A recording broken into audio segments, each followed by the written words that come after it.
Om Shanti. 7/5/84। Balance रखने से ही blessing की प्राप्ति।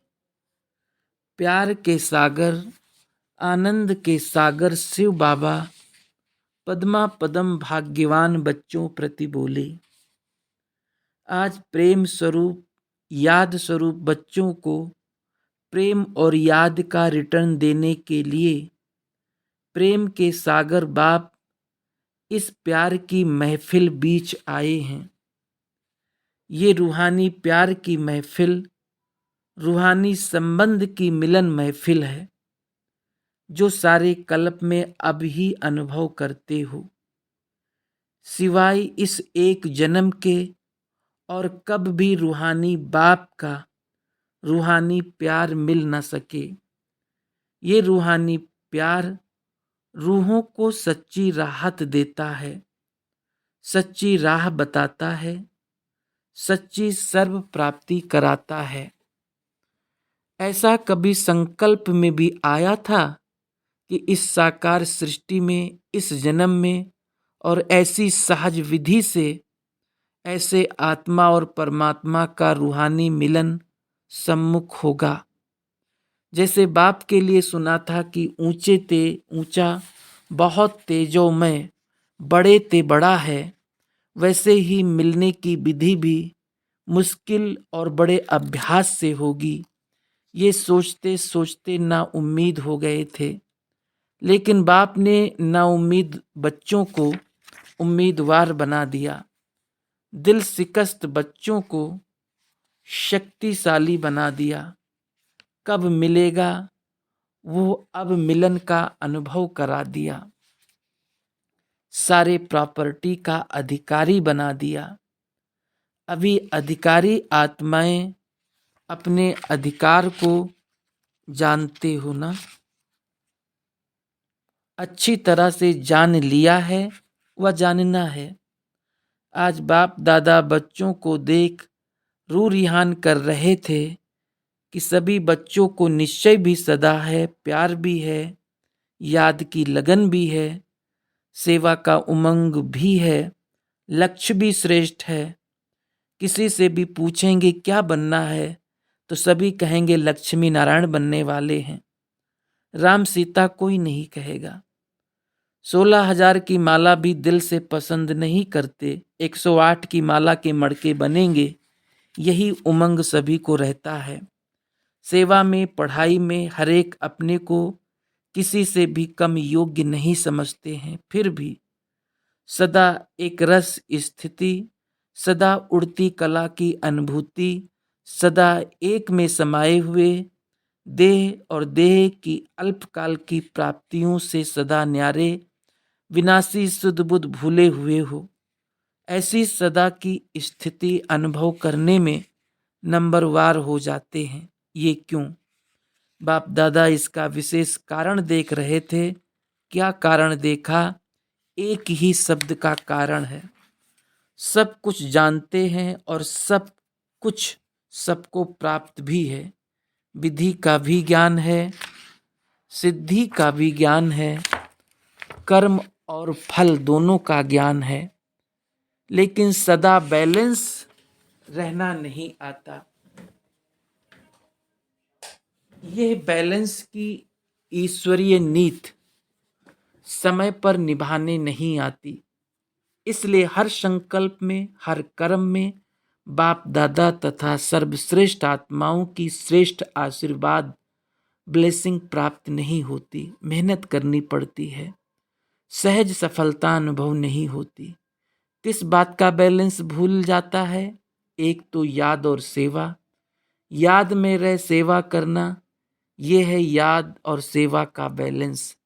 लेकिन सेवा में रह समय प्रमाण याद करना, समय मिला याद किया, नहीं तो सेवा को ही याद समझना, इसको कहा जाता है अनबैलेंस। सिर्फ सेवा ही याद है और याद में ही सेवा है, ये थोड़ा सा विधि का अंतर सिद्धि को बदल देता है। फिर जब रिजल्ट पूछते हैं कि याद की परसेंटेज कैसी रही, तो क्या कहते? सेवा में इतने बिजी थे, कोई भी बात याद नहीं थी, समय ही नहीं था, या कहते सेवा बाप की ही थी। बाप तो याद ही था, लेकिन जितना सेवा में समय और लगन रही, उतना ही याद की शक्तिशाली अनुभूति रही।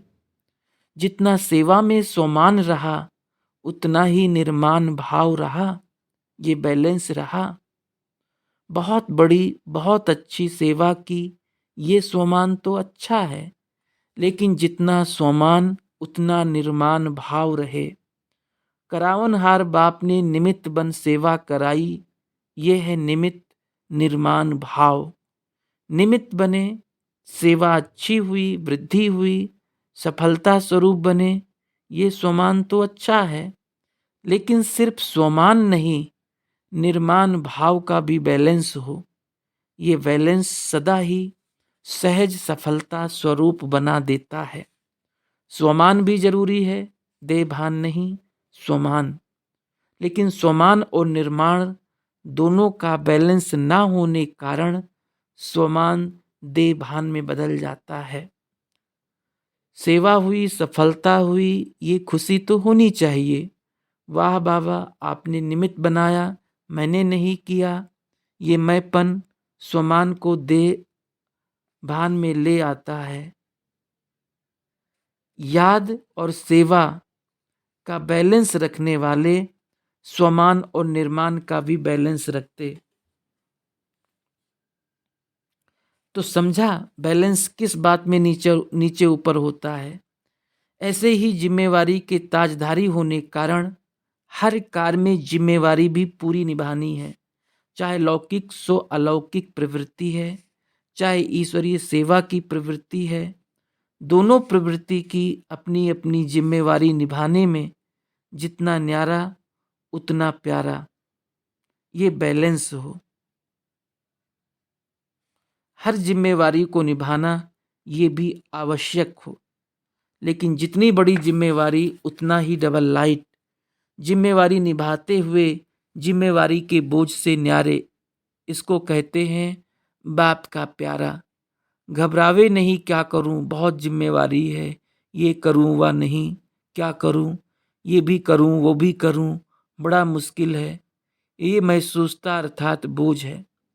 तो डबल लाइट नहीं हुए। डबल लाइट अर्थात न्यारा। कोई भी जिम्मेवारी के कर्म की हलचल का बोझ नहीं, इसको कहा जाता है न्यारे और प्यारे का बैलेंस रखने वाले। दूसरी बात, पुरुषार्थ में चलते चलते पुरुषार्थ से जो प्राप्ति होती है, उसका अनुभव करते करते बहुत प्राप्ति के नशे और खुशी में आ जाते। बस हमने पा लिया, अनुभव कर लिया, महावीर महारथी बन गए, ज्ञानी बन गए, योगी भी बन गए, सेवाधारी भी बन गए, ये प्राप्ति बहुत अच्छी है। लेकिन इस प्राप्ति के नशे में अलबेलापन भी आ जाता है। इसका कारण ज्ञानी बने, योगी बने, सेवाधारी बने, लेकिन हर कदम में उड़ती कला का अनुभव करते हो। जब तक जीना है तब तक हर कदम में उड़ती कला में उड़ना है। इस लक्ष्य से जो आज करते उसमें और नवीनता आई, वह जहां तक पहुंचे वही सीमा संपूर्णता की सीमा समझ लिया। पुरुषार्थ में प्राप्ति का नशा और खुशी भी आवश्यक है, लेकिन हर कदम में उन्नति व उड़ती कला का अनुभव भी आवश्यक है। अगर ये बैलेंस नहीं रहता तो अलबेलापन ब्लेसिंग प्राप्त करा नहीं सकता। इसलिए पुरुषार्थी जीवन में जितना पाया उसका नशा भी हो और हर कदम में उन्नति का अनुभव भी हो। इसको कहा जाता है बैलेंस। ये बैलेंस सदा रहे। ऐसे नहीं समझना हम तो सब जान गए, अनुभवी बन गए, बहुत अच्छी रीति चल रहे हैं, अच्छे बने हो, ये तो बहुत अच्छा है, लेकिन और आगे उन्नति को पाना है। ऐसे विशेष कर्म कर सर्व आत्माओं के आगे निमित्त एग्जाम्पल बनना है, ये नहीं भूलना। समझा? किन किन बातों में बैलेंस रखना है, इस बैलेंस द्वारा स्वतः ही ब्लेसिंग मिलती रहती है। तो समझा नंबर क्यों बनते हैं? कोई किस बात के बैलेंस में, कोई किस बात के बैलेंस में अलबेले बन जाते हैं।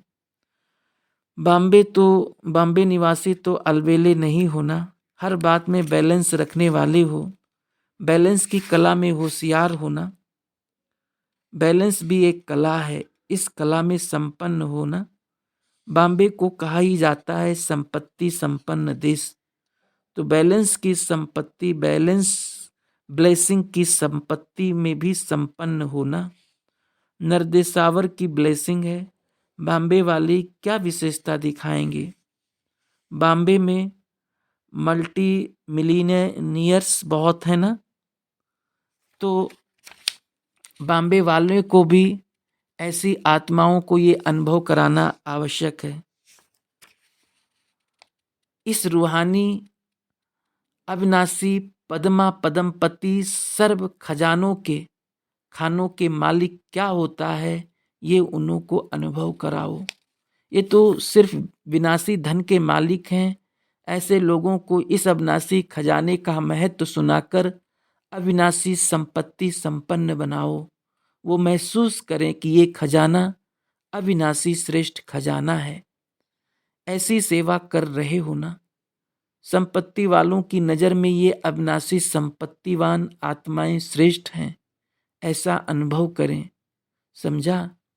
ऐसे नहीं सोचना कि इन्हों का पाठ तो है ही नहीं, अंत में इन्हों के भी जगने का पाठ है।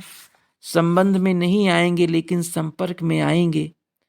इसलिए अब ऐसी आत्माओं को भी जगाने का समय पहुंच गया है। तो जगाओ, खूब अच्छी तरह से जगाओ, क्योंकि संपत्ति के नशे की नींद में सोए हुए हैं। नशे वालों को बार बार जगाना पड़ता है, एक बार से नहीं जागते। तो अब ऐसे नशे में सोने वाली आत्माओं को अविनाशी संपत्ति के अनुभव से परिचित कराओ। समझा? बॉम्बे वाले तो माया जीत होना। माया को समुद्र में डाल दिया है ना, तले में डाला है या ऊपर ऊपर से? अगर ऊपर कोई चीज होती है तो फिर लहरों से किनारे आ जाती है, तले में डाल दिया तो स्वाहा। तो माया फिर किनारे तो नहीं आ जाती है ना। बॉम्बे निवासियों को हर बात में एग्जाम्पल बनना है, हर विशेषता में एग्जाम्पल। जैसे बॉम्बे की सुंदरता देखने के लिए सभी दूर दूर से आते हैं, ऐसे दूर दूर से देखने आएंगे। हर गुण के प्रैक्टिकल स्वरूप एग्जाम्पल बनो। सरलता जीवन में देखनी है तो इस सेंटर में जाकर इस परिवार को देखो। सहनशीलता देखनी है तो इस सेंटर में, इस परिवार में जाकर देखो। बैलेंस देखना है तो इन विशेष आत्माओं में देखो। ऐसी कमाल करने वाले होना। बॉम्बे वालों को डबल रिटर्न करना है, एक जगत अम्बा माँ की पालना का और दूसरा ब्रह्मा बाप की विशेष पालना का।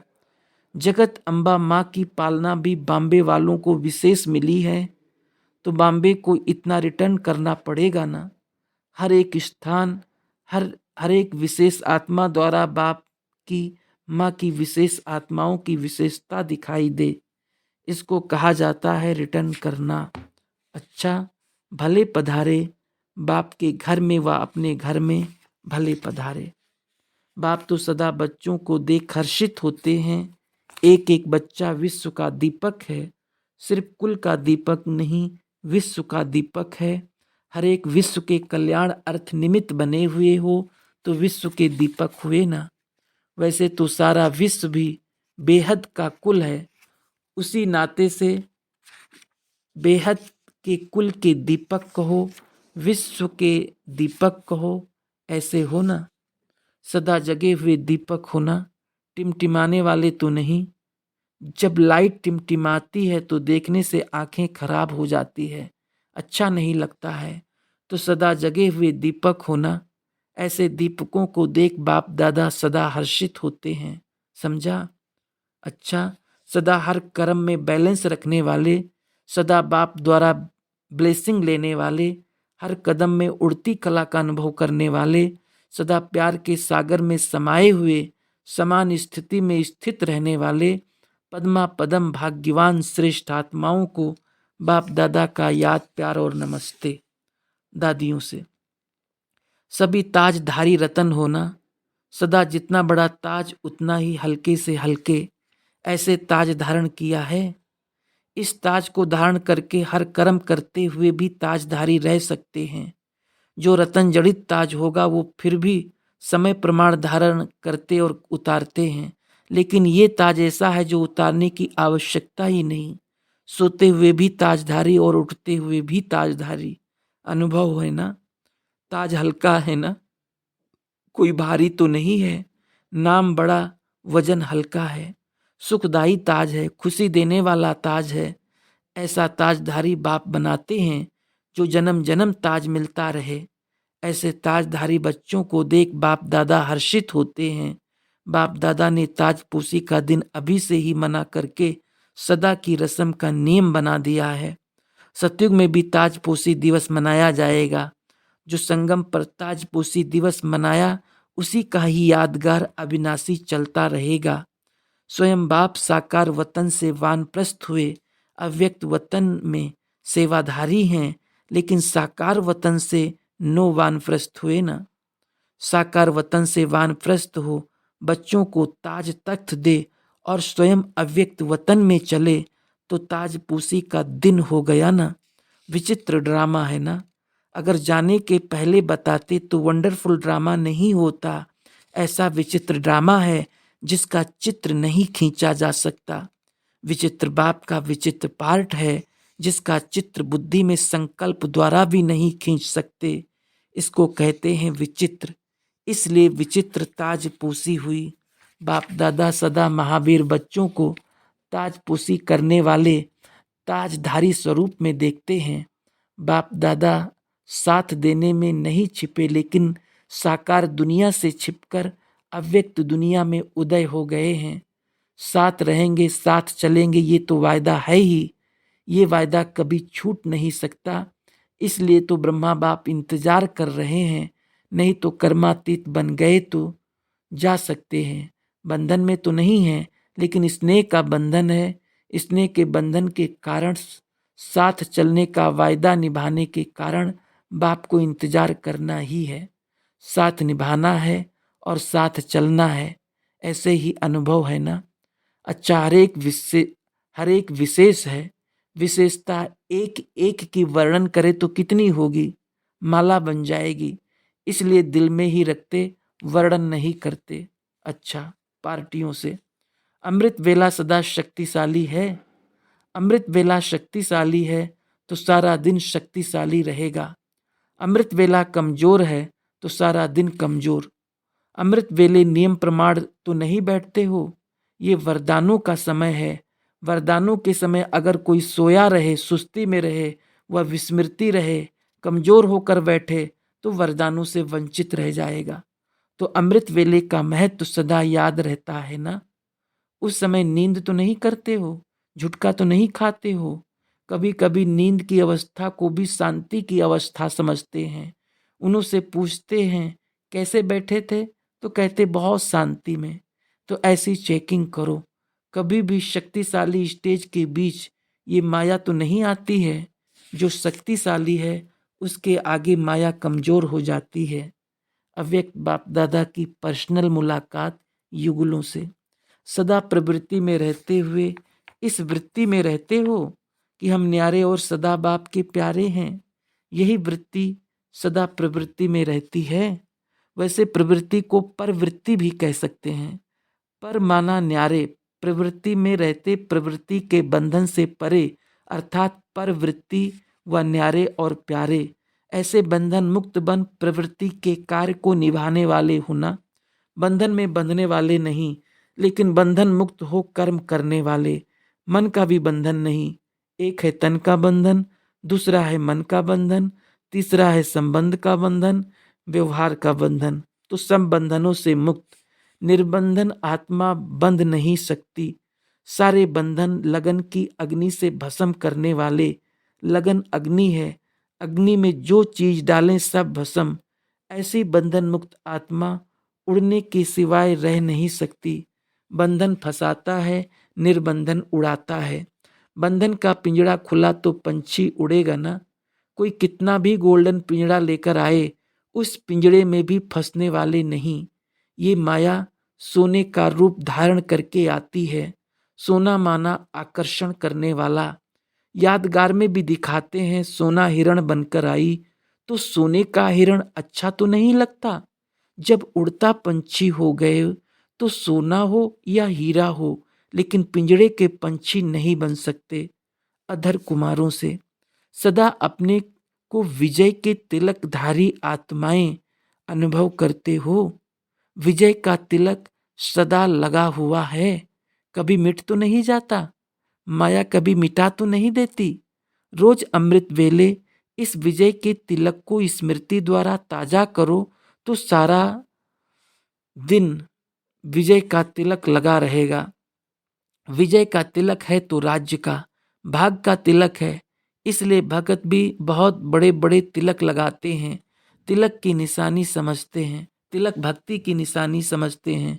प्रभु प्यार है, इसकी निशानी तिलक लगा देते हैं। आपको कितने तिलक हैं? राज्य का तिलक, भाग्य का तिलक, विजय का तिलक, ये सब तिलक मिले हैं ना। तिलकधारी ही तख्तधारी है। बाप का दिल तख्त जो अभी मिला है, ऐसा तख्त भविष्य में भी नहीं मिलेगा। ये बहुत श्रेष्ठ तख्त है। तख्त मिला, तिलक मिला, और क्या चाहिए। अच्छा, ओम शांति।